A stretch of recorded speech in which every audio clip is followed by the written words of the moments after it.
बिस्मिल्लाहिर्रहमानिर्रहीम, अस्सलाम वालेकुम। मैं हूँ आपकी मेज़बान अदा आसिफ। नाज़रीन, आपको बताया गवर्नर सिंध कामरान खान टिसोरी से निगरां वज़ीर ख़ज़ाना शमशाद अख्तर ने मुलाकात की और इस मुलाकात में माशी चैलेंजेस जो है उसके हवाले से भी काफ़ी लेंदी जो है गुफ्तगू की गई है। इस मीटिंग में जो है जो माशी चैलेंजेस है उससे किस तरह से निपटा जाएगा, हुकूमत जो है वो अमली और दीगर अमूर पर किस तरह से तबादला ख्याल करेगी, इस हवाले से काफ़ी जो है उनकी डिटेल में गुफ्तगू हुई है निगरां वज़ीर ख़ज़ाना शमशाद अख्तर साहब से।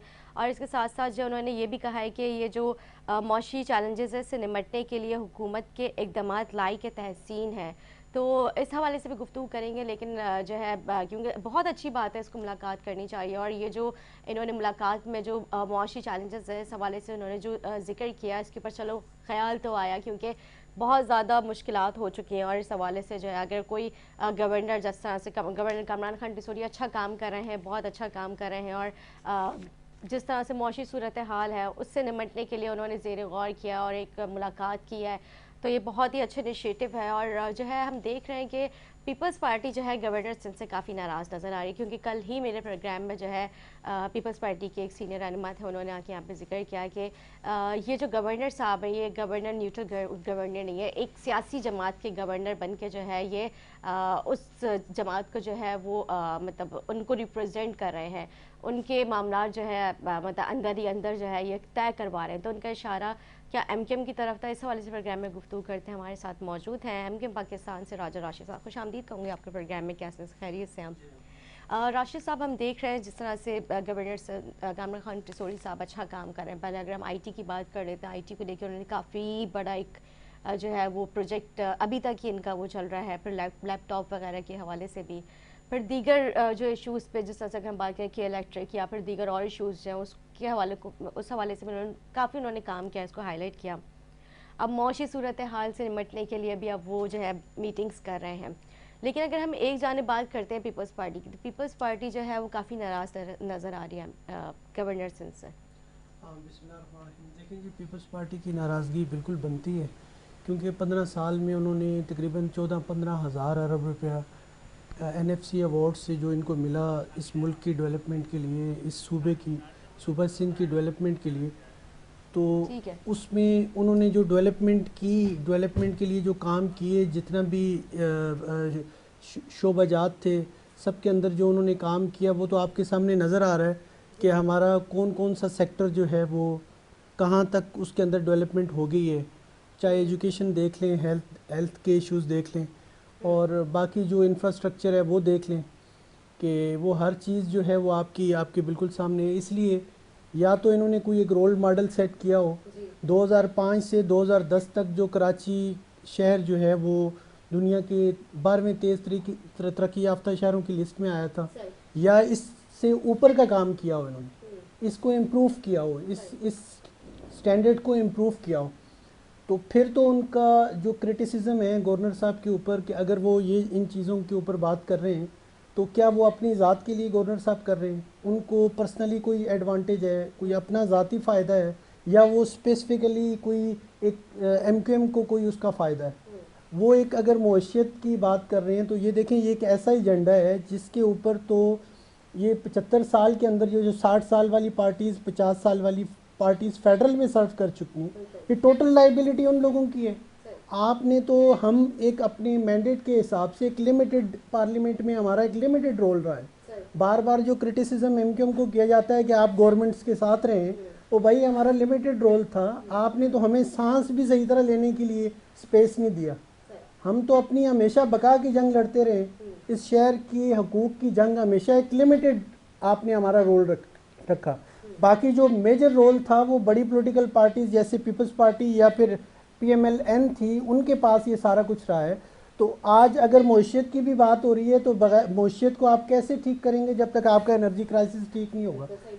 सबसे बड़ा इशू पाकिस्तान के अंदर आज नहीं, हर प्लेटफॉर्म के ऊपर मैं बात कर चुका हूँ कि एनर्जी क्राइसिस है, और उसके जो बड़े मोड्स हैं, जैसे वो कुछ डैमों के ऊपर अभी काम हो रहा है, ये तो बहुत अरसा पहले होना चाहिए था। इन्हीं पॉलिटिकल बड़ी पार्टीज़ ने इसके रास्ते में हर्डल पैदा करते रहे। आज बैठ के बताएं, आप फेस करें ना पब्लिक को, आज किसी दुनिया में कोई एक मुल्क बताएं जिसमें इतने का एक यूनिट जो है वो आ रहा हो। ये बाय डिज़ाइन किया गया है, आपने हमें 60-70 साल 75 साल बाद ला के कहाँ खड़ा कर दिया। सही बात। आपने government of the people for the people by the people वाला सिस्टम होता, ट्रू डेमोक्रेसी होती, यहाँ ग्रास रूट लेवल तक आप पावर को डिवॉल्व करते, तो ये वाला हिसाब थोड़ी होना था। आपने तो कर्टेल किया, रिस्ट्रेन किया, कंट्रोल किया लोगों को, पब्लिक ऑफ पाकिस्तान को आपने कंट्रोल किया। प्राइम मिनिस्टर ऑफिस से कंट्रोल करते रहे, चीफ मिनिस्टर ऑफिस से उसको कंट्रोल करते रहे।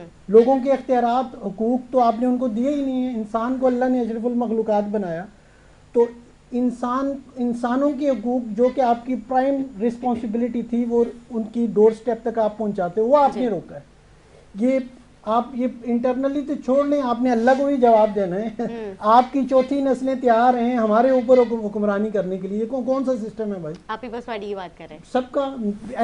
PMLN की भी देखें, ये जो इन्होंने एक डिक्टेटरशिप, एक डेमोक्रेसी के अंदर एक डिक्टेटरशिप पैदा की, ये एक डेमोक्रेसी थोड़ी है। और उसी वक्त नीचे जो लोकल गवर्नमेंट को हमेशा इन्होंने रिस्ट्रिक्ट किया, वहाँ तक ये पावर डिवॉल्व नहीं होनी थी कि कोई और लीडर नीचे से ट्रेन होके ऊपर तक ना आ जाए, कोई और किसी को पजीराई ना मिल जाए। तो इन्होंने चीज़ों को कंट्रोल करने के लिए पॉलिटिक्स की है। उससे क्या हुआ, आपने एनर्जी क्राइसिस एक बहुत बड़ा पाकिस्तान का पैदा हो गया। तो अगर इस स्टेज पे आके चलें, अभी एक प्रोविंस के गवर्नर साहब हैं, उन्होंने अगर एक बात की, क्योंकि फेडरल लेवल पे भी यही बात हो रही है, तो बात नहीं होगी तो कौन करेगा? अफगानिस्तान वाले करेंगे।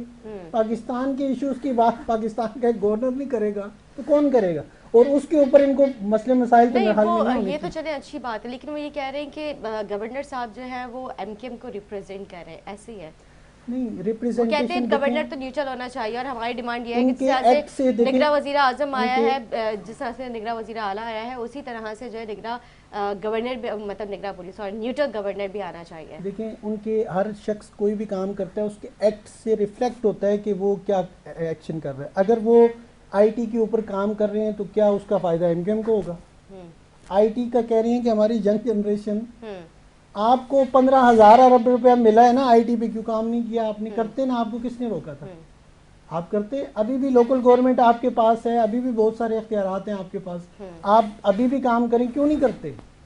असल इशू यही है। और उसके बाद अगर वो उन्होंने लैपटॉप का ये किया, आप देखें फॉर्मर प्राइम मिनिस्टर शहबाज शरीफ साहब ने, जब वो चीफ मिनिस्टर थे तब भी एक इनकरेजमेंट होती है कि आप अपने यंग जनरेशन को एक तरफ माइल करने की कोशिश करते हैं कि आप एजुकेशन की तरफ, आप अपना ये जो एडवांस टेक्नोलॉजी है इसकी तरफ उनको राग़िब करने के लिए एक एफर्ट होती है। उसमें आप ये कह दें कि वो MKM, तो जाहिर है कहीं ना कहीं से तो कोई होता ही है। अभी मेयर जो है वो आप पीपल्स पार्टी का है, तो हम कहें कि वो पीपल्स पार्टी की सारा वो कर रहा है, वो तो पूरे शहर के लिए काम कर रहे हैं। जब आप वोट लेते हैं तो उसके बाद तो आपकी जो रिस्पॉन्सिबिलिटी होती है, हाँ ये क्रिटिसिज्म अगर कर रहे हैं तो बताएं कि गवर्नर साहब ने पीपल्स पार्टी के किसी शख्स के साथ कोई गलत कोई चीज़ की है या कोई गलत एक्ट किया है तो उसको हाईलाइट करें कि जी ये हमारे साथ जो है नाइंसाफ़ी कर रहे हैं। अगर हम IT की बात कर रहे हैं तो वो पूरे पाकिस्तान की बात हो रही है, पूरी यंग जनरेशन की बात हो रही है, तो तमाम जो स्टूडेंट्स हैं उनकी बात हो रही है। उसमें हम कोई स्पेसिफिकली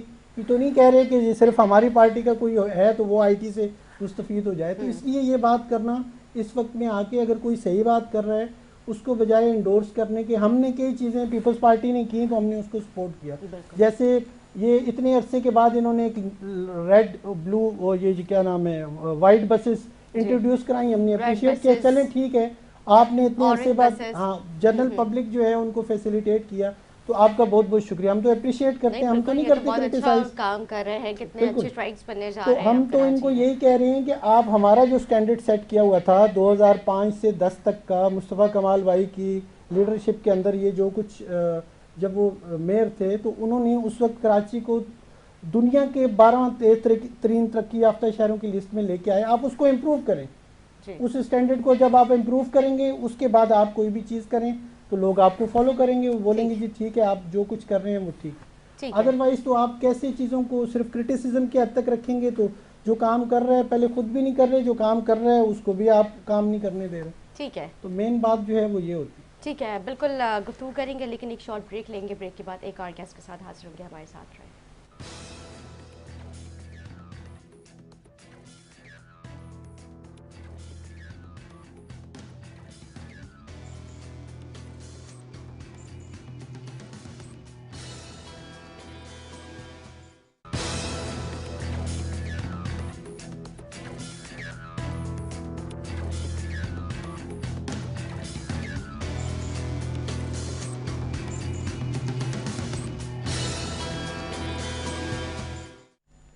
वेलकम बैक। ब्रेक्स पहले गुफ्तगू हो रही थी राजा राशिद साहब से, जो कि एमक्यूएम पाकिस्तान से इनका ताल्लुक है।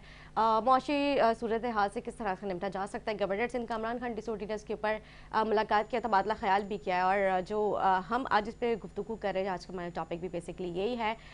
इस पर भी हमें बात करने के लिए ज्वाइन किया है स्टूडियो से, हमारे साथ मौजूद है उस्मा कामरान।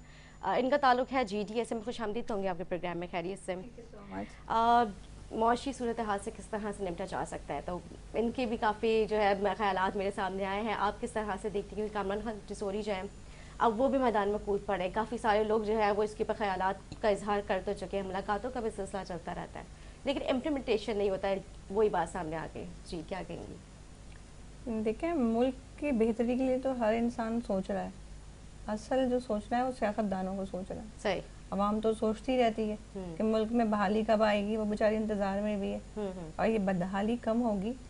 मगर जब तक ये बदहाली कम नहीं होगी, जब मुल्क के सियासतदान मुल्क से मुखलिस नहीं होंगे, सही, और अपनी जड़ों में बैठे हुए करप्ट लोगों को ढूंढ कर क्लीन नहीं करेंगे। ठीक। देखें, चाहे वो एक मोची भी हो, चाहे वो एक बड़ा सनतकार हो, जब वो करप्शन कर रहा होता है तो वो फिर खुद करप्शन नहीं कर रहा, उसके पीछे 4 लोग और लगे हुए करप्शन कर रहे होते हैं। इस तरह से स्टेज बाय स्टेज चलते चलते वो करप्ट लोग जो हैं ज़्यादा तादाद में हो जाते हैं, और उसी की वजह से आप देख रहे हैं जो इस वक्त मुल्क का हाल है। तो हमारे मुल्क के जब तक सारे महकमे मिलकर सर जोड़कर अपने ही बीच में से करप्ट लोगों को क्लीन नहीं करेंगे, जब तक मुल्क की बहाली पॉसिबिलिटी नहीं है, क्योंकि इन महकमों को ही जुड़ के चल रहे हैं, अवाम के साथ और अवाम को इनके साथ और पाकिस्तान के साथ। जब ये तीनों चीज़ें ही मिलके मुखलिस बनेंगी एक दूसरे के साथ, और करप्शन को, रिश्वत को, ये सब चीज़ों को क्लियर करेंगी, जब तक मुल्क का मुझे नहीं लगता कि कुछ होगा। क्योंकि हम ख्याल लोग तो काफ़ी सारे हैं, आप भी हम ख्याल होंगी मुल्क की बका में, मैं भी हम ख्याल होंगी मुल्क की बका में, मगर हम ख्याल होने से ही कुछ नहीं होगा, इम्प्लीमेंट भी लाजमी है। क्योंकि जब तक मैं गिलास पानी का उठाऊंगी ये तो उसको पी नहीं सकती। बिल्कुल ऐसी है। ये जो इस वक्त गुजर रहा है हमारे ऊपर, पाकिस्तानी अवाम के ऊपर, बहुत दर्दनाक और तकलीफ दे है, जिसमें आप आए दिन देख रही हैं सुसाइड हो रही हैं, और ये वक्त हुकूमत के ऊपर बहुत बड़ा थप्पड़ कहलाता है। बिल्कुल सवालिया निशान है। बिल्कुल ठीक कह रही हैं आप। मतलब कैसे आपकी हुकूमत में अगर एक बिल्ली भी मर जाए तो उससे भी आपका मतलब सवाल किया जाएगा कि वो कैसे मरी। यहाँ पे तो जीते जागते इंसान है। देखिए, ये रियासत जो है ना, रियासत मदीना कहलाती है, और ये कलमे की बुनियाद पे मुल्क जो है बना है। हज़रत उमर फारूक के दौर में एक बकरी जो है वो भी चोरी नहीं हो सकती थी। हम तो इंसान हैं, हम तो उस दौर में आ गए जब इंसानियत ही ख़त्म हो गई और इंसान इंसानियत से भी गया गुजरा हो गया। तो ये हमारा इस्लामी मुल्क है, हम लोग मुसलमान हैं, बीइंग अ मुस्लिम भी कहीं ना कहीं अपनी ज़मीरों को जगाना चाहिए। जब तक इंसान का ज़मीर नहीं जागता तब तक उसको कोई हिला नहीं सकता, जब तक वो खुद ना चाहे। बिल्कुल ठीक कह रहे हैं, लेकिन जिस तरह से गवर्नर ने कामरान खान डिसोरी, जो आप समझती कि उनका काम तो अच्छा कर रहे हैं, वैसे अच्छे इनिशिएटिव्स दे रहे हैं, हाँ, अच्छे काम कर रहे हैं, और उम्मीद है आगे भी अच्छे ही काम करते रहें। क्योंकि देखिए, मैंने कहा ना, हम ख्याल तो हम सब हैं जो मुल्क की बका में, मगर इम्प्लीमेंट जो है ना वो नहीं हो रही। ऐसे ही सब अपनी अपनी जिम्मेदारियां अगर बाखूबी निभाते रहें हर महकमे के अंदर, तो ये मुल्क जो है बहाली की तरफ गामजन हो सकता है। और सबसे बड़ी बात, अपने मुल्क के दरवाज़ों को जो है ना वो बुलंद और मजबूत रखें। जब अपने ही लोग अपने ही ऊपर जो है ना चोरी का इल्ज़ाम लगा दें और अपने ही दीवारों और दरवाज़ों को तोड़ने की कोशिश करें, तो बाहर जो चोर बैठा होता है ना वो बासानी चोरी करके चला भी जाता है और इल्ज़ामात आप पे खुद पे लग जाते हैं। बिल्कुल। तो कामरान डिसोरी साहब जो हैं, पहले भी उनके साथ एक शो हो चुका है जी। अच्छा, सही। अच्छे इंसान हैं और सीरियस होके सारी चीज़ों को देख रहे हैं। बिल्कुल ठीक है। असल में वो देखना भी चाहिए। एक जब बंदा ग्रास रूट लेवल से जब ऊपर की तरफ आता है ना, तो उसको वो अवाम का एहसास और दर्द मेरे ख्याल से वो समझ सकता है कि किस तरह से हमारी आवाम जो है वो क्या फील कर रही है, और वो चीज़ वो खुद फील करते हुए फिर उसके ऊपर जो है इनिशिएटिव्स ले रहे होते हैं। वही मैंने कहा ना कि जब तक आप खुद अपने ज़मीर का दरवाज़ा नहीं खटखटाएंगे, जब तक कोई आपको आके इतने कहते हैं ना जोरदार झटका देके जगाएगा नहीं। बिल्कुल। डिसोरी साहब बहुत अच्छा काम कर रहे हैं, और उनके देखम देखी कुछ और लोग जो बेचारे करप्शन में डूबे हुए हैं, वो थोड़ा बाहर निकल के गर्दन निकाल के देखें जरा, आ जाए जनाब, थोड़ा एक इंसान सुधरने पे सामने है तो हम भी थोड़ा जो है करें। देखिए कामरान साहब अपना फर्ज पूरा कर रहे हैं, मैं ये समझती हूँ। जिस सीट पे वो बैठे हुए हैं बहुत मोतबर है और बहुत जिम्मेदारी वाली सीट है। इसी तरह से हर महकमे में सीट पे बैठा हुआ शख्स अगर अपनी जिम्मेदारी को पूरा करे और अपने ज़मीर को आवाज़ दे तो बेहतरी आ जाएगी।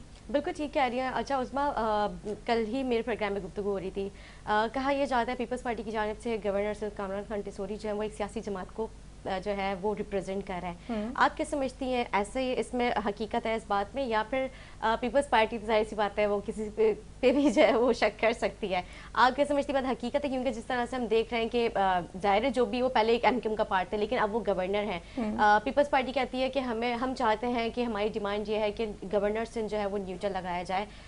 ये जो गवर्नर है आगे जाके इलेक्शन में भी हमारे लिए मतलब हर्डल्स पैदा कर सकते हैं। मेयर न्यूट्रल है? गवर्नर, मैं मेयर का पूछ रही हूँ आपसे, उन्हीं के सवाल का उन्हीं को जवाब। राशिद साहब ने भी यही बात कही थी। न्यूट्रल है या कोई न्यूट्रल है?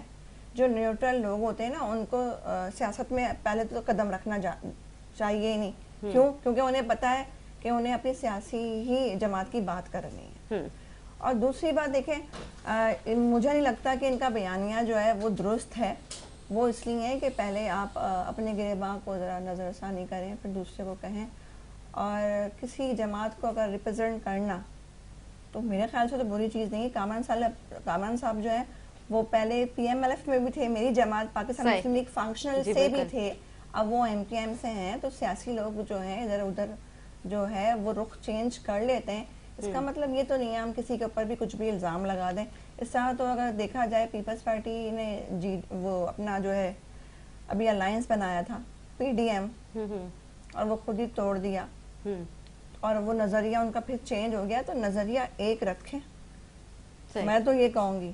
अपने मुफाद के खातिर नज़रियों को चेंज करना और लोगों को गुमराह करना ये वजह नहीं है। क्योंकि जरदारी साहब को मेरा एक मैसेज ये है कि सर बहुत हो गया, अब तो थोड़ा जो है औरों को आगे आने दें। और ख़ानदानी सियासत से ये मुल्क जो है ना वो बर्बाद हो रहा है।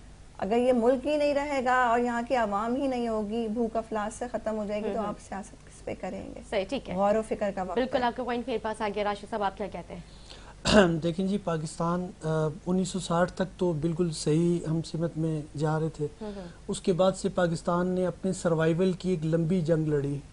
इसको बड़ी बारीकी से देखना चाहिए। इस पैराए में आज जो हम खड़े हैं ये या तो बाय डिज़ाइन था या इसमें जो भी लोग इंटरनली या एक्सटर्नली इन्वॉल्व थे, पाकिस्तान ने उसके बाद से दो सुपर पावर्स के साथ जो हमारे नेबर में बाय डिज़ाइन आके बैठे हैं उनके साथ एक लंबी एक स्ट्रगल जो है पाकिस्तान ने एक्सटर्नल थ्रेट की, वो एक कंटिन्यूसली रही 2016 तक। उसके बाद से बहुत ज़्यादा ज़रूरी है कि इंटरनली जो लोग हैं, जो भी लोग इस स्टेट के साथ जितना भी सपोर्ट कर सकते हैं, वो इंटरनली पाकिस्तान की स्टेबिलिटी को मजबूत बनाने के लिए वो अपना किरदार अदा करें। और अगर वो अपना किरदार अदा नहीं कर रहे तो जो लोग ये किरदार अदा कर रहे हैं तो उनकी किरदार अदा करने की वजह से उनकी चीखें नहीं निकलनी चाहिए, क्योंकि उनके किरदार अदा करने की वजह से ही इस पाकिस्तान ने अभी अपनी एक डायरेक्शन सेट करनी। आज हम जिस स्टेज के ऊपर पहुंच गए, जो लोग जो इदारे एक्सटर्नली 40 साल की इतनी बड़ी जंग लड़ सकते हैं, तो इंटरनली स्टेबिलिटी के लिए तो कोई मसला ही नहीं है। सिर्फ और सिर्फ बाकी जो लोग पोलिटिकली लोग हैं उनका जो रोल है पाकिस्तान की इंटरनली स्टेबिलिटी के लिए, अनफॉर्चुनेटली हमने इंटरनली अपना रोल प्ले नहीं किया। क्योंकि ये एनर्जी क्राइसिस वाइड क्राइसिस है। अगर ये पाकिस्तान में आज नहीं होता तो आज हम इस स्टेज पे आवाम इतनी बदहाली का शिकार थोड़ी होती। आप टाइमली डैम बना देते। आप लोगों ने कहा कि हमारी लाशों के ऊपर डैम बनेगा, वो किधर है वो लोग? जिन लोगों ने वो पार्टी किधर है जिनके लीडर्स ने ये वहां पे कहा था एक बड़ा कालाबाग डैम के ऊपर, उनको पकड़े, आज पकड़ के जेलों में डालें इनको। इनकी वजह से आज इतना बड़ा एनर्जी क्राइसिस पाकिस्तान के ऊपर पैदा हुआ है। तो मेरे ख्याल से इतनी मुश्किलात एनर्जी क्राइसिस देखें अगर ना हो तो पाकिस्तान की फाइनेंशियल ये जो इकोनॉमी है ये भी, इसकी भी ये हाल ना होता।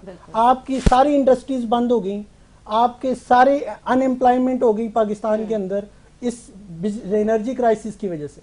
तो ये एनर्जी क्राइसिस अगर इंटरनली जो लोग रोल प्ले कर रहे थे वो अगर पाकिस्तान की बेटरमेंट के लिए डिसीजन लेते उस वक्त टाइमली लेते, तो आज एक्सटर्नली भी और इंटरनली भी दोनों जगहों पे आज तो हम सुपर फॉर्म में होते, आगे फर्स्ट गियर में अभी हम निकल जाते आगे। तो ये बहुत बड़ा प्रॉब्लम जिन लोगों ने बाहर रोल प्ले करके पाकिस्तान की सॉवरेनिटी को प्रोटेक्ट किया, इंटरनली तो वो रोल प्ले ही नहीं हुआ। हमारी तरफ से हमारा कसूर है, हम जो पॉलिटिकल पार्टीज हैं ये हमारा कसूर है। हमने इंटरनली पाकिस्तान की स्टेबिलिटी के लिए एक एक चीज को मेंटेन करना था, लोगों को एजुकेट करना था। एजुकेशन सिस्टम देखें, आज एक यूनिवर्सिटी पूरे पाकिस्तान में बताएं जो दुनिया की टॉप 10 यूनिवर्सिटीज के अंदर आती है, एक बताएं नहीं, एक हॉस्पिटल बताएं। आप जरा सा बीमार होके मुल्क से बाहर जाके उधर जाके लेट जाते हैं। मैं तो कह रहा हूँ हर सेंट्रल जेल के साथ पास जो है ना उसकी दीवार के साथ कनेक्ट करके वो अमेरिकन स्टैंडर्ड की एक हॉस्पिटल बनाए, इनको उधर ही दरवाजा दें, बीच में से ये उधर शिफ्ट हो, उधर ही ट्रीटमेंट कराएं और वापस जेल में। गलत बात कर रहे हैं। पीपल्स पार्टी कहती है आप एनआरसी वीटी देखें, आप सिविल देख लें, आप पाबंदी लगा दें, पाबंदी लगा दें कि ये इलाज यहीं से कराएंगे। किस कदर जदीद किस्म के हमने यहाँ पे मशीनरीज मंगवाई है, इंपोर्ट करवाई है। आप गलत बात कर रहे हैं, उन्होंने बनाया हुआ है। पाबंदी लगा दें कि आप बाहर से इलाज नहीं करा सकते, आपने इधर ही इलाज, ये इंटरनेशनल लेवल का स्टैंडर्ड आपने सेट किया है इधर ही। बल्कि मैं तो सेंट्रल जेल के साथ कह रहा हूँ कि अभी एक हॉस्पिटल इनॉग्रेशन करें, जितने जेल हैं सबके साथ इंटरनेशनल लेवल का एक एक हॉस्पिटल बनाएं। तो जेल के साथ ये अंदर ही से इनका इलाज होता रहे, बाहर न जाना पड़े। अच्छा, मतलब आप चाह रहे हैं कि जो कैदी वो बाहर ही ना निकले, अंदर के अंदर ही ट्रीटमेंट होना चाहिए। ओके, नहीं, और जेल में भी काफी अच्छी किस्म की उन्होंने सहूलियात दे दी है, हॉस्पिटल्स वगैरह बन चुके हैं। आप क्या कहती हैं इस पे? मैं ये कहूंगी कि सिर्फ कैदियों के लिए नहीं जी, जो बाहर घूम रहे हैं। और सबसे पहले तो हमारी आवाम को जब हर तरह की फैसिलिटी मिलेगी तो लोगों को जेल में पहले उनका सोचने, हम अभी भी उन्हीं का सोचे हैं जो इस हाल में पहुंचा रहे हैं हमें। तो मैं तो ये कहती हूँ, देखें 2018 में भी मैंने इलेक्शन कंटेस्ट किया था, जब मैंने यही कहा था कि कराची के जितने भी अजला हैं, जिस अजला से जो है जनरल पे इलेक्शन लड़कर हमारे MPs आते हैं, अगर वो MPs अपने अपने हलके में ही इलाज करवाएं, वहीं अपने बच्चे पढ़ाएं, वहीं रहें, तो ये कराची चेंज हो जाएगा। मतलब ऐसा लगता है आपको? ये हो सकता है? मतलब देखिए एजुकेशन लेवल आप चेक करें, यहाँ पे क्या स्टैंडर्ड उन्होंने बना दिया है। जब तिजारत बन जाए ना, मतलब गवर्नमेंट स्कूल्स में क्या हालात हैं वो आपके सामने, मतलब वहाँ पे मौजूद नहीं है, वहाँ पे यूनिफॉर्म्स जो होते हैं वो बच्चों को दिए नहीं जाते हैं, मतलब क्लास में टीचर्स मौजूद नहीं होती, मतलब इस तरह की सैलरी मिल रही होती है महीने में टाइम से। सैलरी बिल्कुल ठीक कह रहे हैं आप, लेकिन बहुत ही अफसोस के साथ ये कहना पड़ता है, हमारे यहाँ के मुल्क का ये अलमिया है कि अगर हम कुछ बेहतरी की तरफ जाने की कोशिश करते हैं, लेकिन बदकिस्मती के साथ हम दोबारा पीछे की तरफ चले जाते हैं। और यही हम मतलब इसको हम किस तरह से बेहतर कर सकते हैं, इस पर हमने कितने प्रोग्राम्स कर दिए, कितनी गुफ्तगू कर दी है, ये तो हम गुफ्तगू कर ही रहे, मौशी चैलेंजेस से किस तरह से निपटा जा सकता है, लेकिन इसके साथ साथ स्ट्रीट क्राइम भी बहुत ज़्यादा बढ़ चुका है। और स्ट्रीट क्राइम बढ़ने की वजह जाहिर सी बात आपको पता है गुर्बत है। जब बेरोजगारी की शरह इस कदर बढ़ जाएगी तो किस तरह से एक आम शहरी जो है सर्वाइव कर पाएगा, उसके पास कोई नौकरी नहीं है, कुछ नहीं है, आपको पता है अनएम्प्लॉयमेंट का जिस तरह से जिक्र किया राशिद साहब ने, और वाकई यहाँ पे यही कंडीशन है। मतलब एक मिडिल क्लास भी अब जो है सोच रहा है कि मैं क्या करूँ, मेरे पास कोई स्कोप नहीं है। और आपने अभी स्टार्टिंग में जिक्र किया खुदकुशी, तो मतलब उसके पास एक लास्ट जो है ना ये नजर आता है होप, बस इसके अलावा कुछ भी नहीं है। निदा खुदकुशी बेचारे वो गैरतमंद कर रहे हैं जो किसी के आगे हाथ नहीं फैला सकते। हमारे जो हैं कर्जे लेने वाले सियासतदान उनकी तरह से नहीं है कि जनाब कशकोल आगे बढ़ाया और कहा कि दे दो भाई, हम तो मर जाएंगे वरना। वो कहते हैं कि गैरत से मरना बेहतर है ना कि मांग के खाया जाए। सही बात। काश हमारे हुक्मरानों में भी IMF के पास जाने से पहले ये सोच आ जाए कि हम भूखे मर जाएंगे मगर अपने मुल्क को सुधारेंगे, अपनी मईशत मजबूत करेंगे, तो ये मुल्क तरक्की कर जाएगा। पाकिस्तान में क्या नहीं है, ये एक छोटा सा मुल्क जो है, इस पे हर दुश्मन की नज़र क्यों है? दर हकीकत मैं आपको बताऊं, अगर हमारी पाक आर्मी ना हो ना तो दुश्मन कब का ये बर्मा बना चुका होता।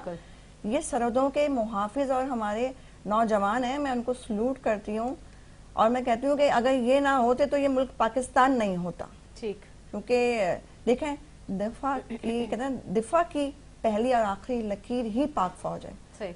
और इस पे भी पॉलिसीज चलाई गई कि इनको बदनाम किया जाए, इनके लिए उल्टा सुल्टा जो है बकवास की जाए। तो मैं उस हर बकवास करने वाले शख्स से ये सवाल पूछती हूँ कि कभी आपने अपने सियासतदानों के बच्चों को शहीद होते देखा है बॉर्डर्स पे? नहीं देखा।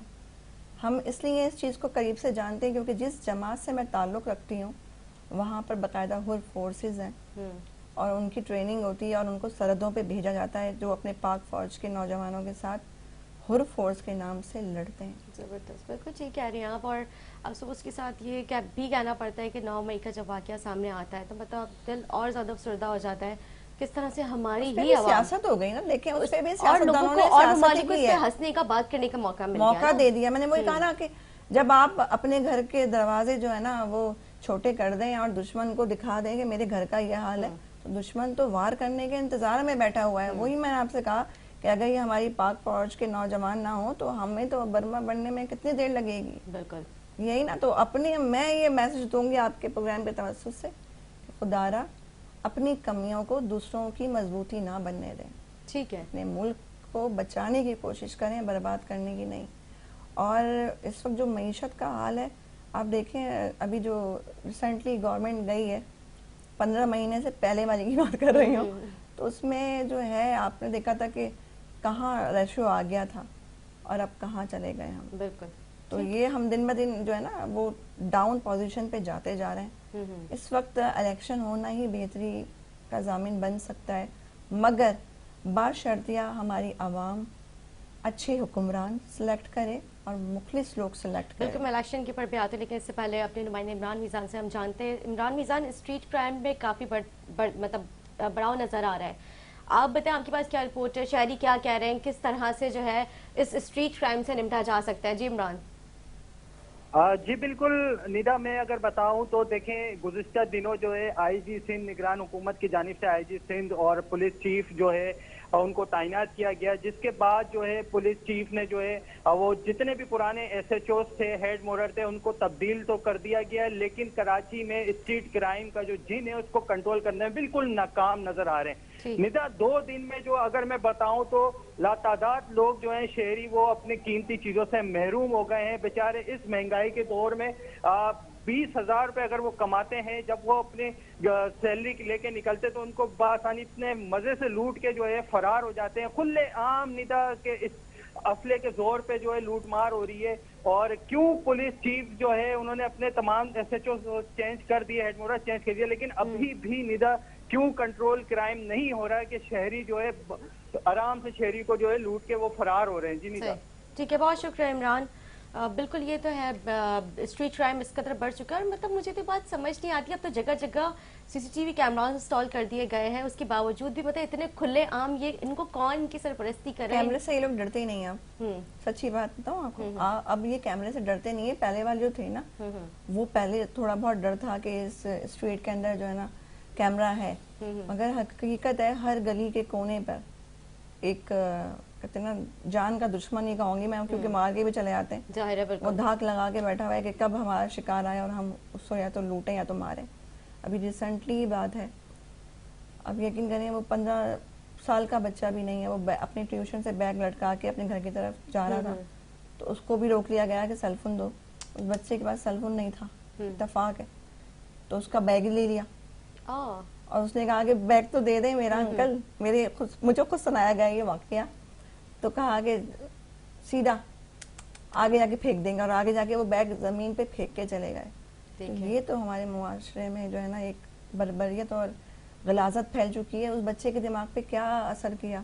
हाँ, जाहिर सी बात है, वो मतलब उसने सोचा होगा जब मेरी तालीम के मतलब इतना सब कुछ करने के बावजूद कुछ भी नहीं हासिल वसूल हो रहा है, मतलब बैग में क्या होती है, बुक्स होती है, वो कोर्स से उसका लेके चलेगा, बोले मुझे ऐसी चीजों की जरूरत ही क्या है, मतलब मैं आगे बढ़ के मुझे क्या करना है, क्या क्या लोगों के जहनों, बच्चों के जहनों में चीजें फीड की जा रही है। बहुत अफसोस। जो क्रिमिनल्स इन्वॉल्व हैं स्ट्रीट क्राइम में वो भी कसूरवार हैं, मगर साथ साथ मैं ये कहूँगी हमारी वक्त हुकूमत जो है इस पे काबू पा सकती है। जब इतने बड़े ऑपरेशन करके इतने बड़े बड़े क्राइम्स पे और चीजों पे काबू पाया जा सकता है, तो ये तो स्ट्रीट क्राइम है, इस पे क्यों नहीं काबू पाया जाता? और ये आज की बात बहाली की जाती है मुल्क काफी महीनों से हम देख रहे हैं स्ट्रीट क्राइम में काफी तेजी से इजाफा आ रहा है। नहीं, अब जब इससे पहले पुलिस चीफ कराची जावेद आलम भुट्टो साहब जो उन्होंने काफी इसके ऊपर अच्छा मतलब एक्शन लिया था, कुछ हद तक ये थम गया।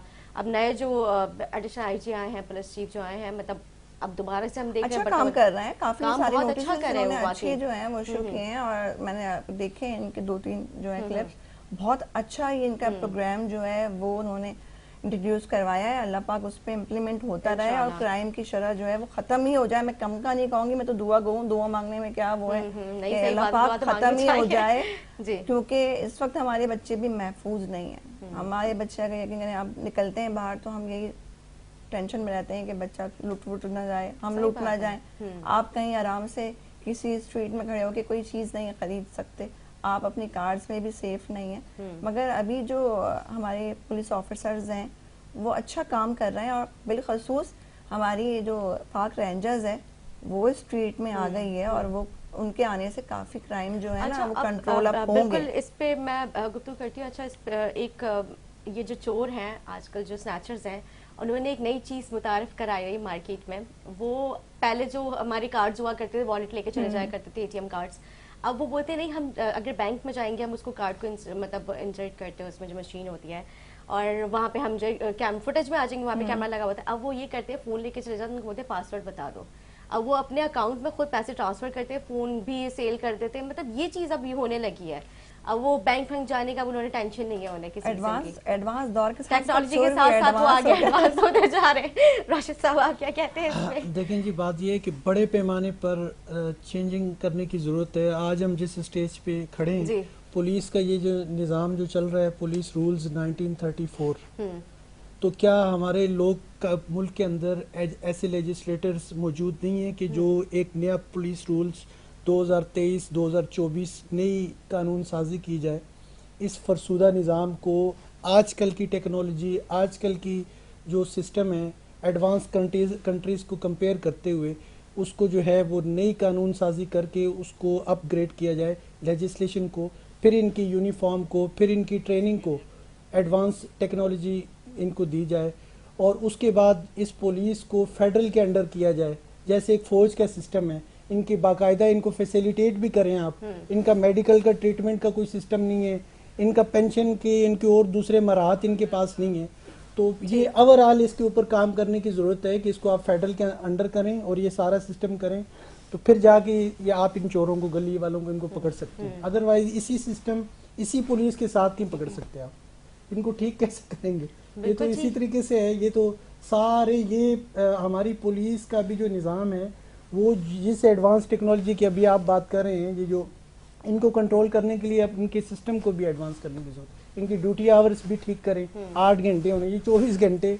तो आप इन एक सिस्टम को इनका ठीक करके इनको दें, ये देखें ये पुलिस पकड़ने लग जाएगी लोगों को। ये क्राइम लेकिन बहुत सारी जगह पे हमने ये भी सुना है कि पुलिस खुद ही इनकी जो रखवाली कर रही होती है, तो ये उनको भी कमीशन जाता है ना सारे। ये जब एक ग्रेजुएट पुलिस वाला आएगा ना, उसकी सैलरी भी बहुत अच्छी होगी, उसको मराहत भी सारी होंगी, वो यहाँ से होगा भी नहीं, मुख्तलिफ जगहों से अपॉइंट, जैसे फौज की होती है, हर पूरे पाकिस्तान से अपॉइंटमेंट्स होती है। तो इस तरह का एक सिस्टम लेके आए तो वो फिर उसका पर्पस सिर्फ जाके फील्ड में अपनी ड्यूटी करना होगा ना। ये तो नहीं होगा कि मैं इधर ही रहता हूँ, मैं साथ ये काम भी कर रहा हूँ, ये भी है। वो 24 घंटे, एक तो उसकी ड्यूटी आवर्स, दूसरा उसकी फैसिलिटीज नहीं है। तो जब एक फैसिलिटीज नहीं होंगी, वो अपनी जरूरियात पूरी करने के लिए भी क्राइम को सपोर्ट करता है या उसको इनकरेज करता है। तो ये सिस्टम ठीक करने की जरूरत है। ठीक है, ठीक है, बहुत शुक्रिया राशिद साहब आपका, आपने टाइम दिया। उस्मान कामरान में आपका भी शुक्रिया अदा करूँगी, आप लोगों ने अपना कीमती वक्त निकाल के आप लोग आए और प्रोग्राम में गुफ्तगू की। उम्मीद करती हूँ मेरे नाज़रीन को हमारा प्रोग्राम अच्छा लगा। इसी के साथ अपनी मेज़बान निदा साहब की इजाज़त, मुझे, मेरे मेहमानों की टीम को दुआ में याद रखें। अल्लाह हाफ़िज़।